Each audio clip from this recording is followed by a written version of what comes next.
Ich bin hier eingekuschelt in meine Bettdecke, liege auf unserem Sofa im Wohnzimmer und das nicht, weil ich krank bin, sondern so beginne ich jeden einzelnen Tag.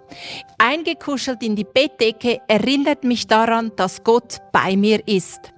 Und weißt du, in der Weihnachtsgeschichte war das ein tröstendes Wort für Maria, als der Engel zu ihr kam, der Gabriel, und ihr gesagt hat, dass sie schwanger werden wird, obwohl sie ja gar noch nicht verheiratet ist, und dass sie den Sohn Gottes zur Welt bringen wird. Und er hat zu ihr gesagt, Gott ist bei dir.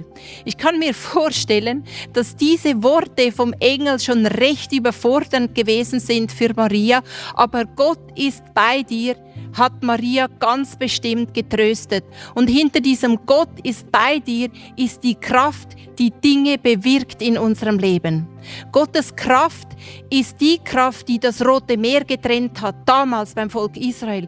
Gottes Kraft ist die Kraft, die David den Goliath besiegen ließ. Gottes Kraft ist die Kraft, die die Mauern von Jericho einstürzen ließ. Gottes Kraft ist die Kraft, die Ruth den Boas finden ließ. Gottes Kraft ist die Kraft, die Rahab rettete. Gottes Kraft ist die Kraft, die auch im Neuen Testament so stark gewirkt hat, dass ein Sturm still wurde, dass Dämonen ausgetrieben wurden.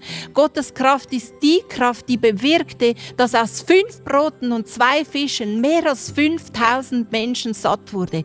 Und diese Kraft Gottes, die damals bei Maria gewesen ist und mit ihr war, ist heute in deinem und in meinem Leben wirksam. Genauso wie damals, auch heute noch. Das ist die Kraft Gottes und deswegen verbringe ich jeden Morgen als Anfang hier in diese Decke eingelullt, weil ich mich damit erinnere, dass Gottes Kraft mit mir ist. Wir haben alle immer wieder Herausforderungen und ist es nicht verrückt?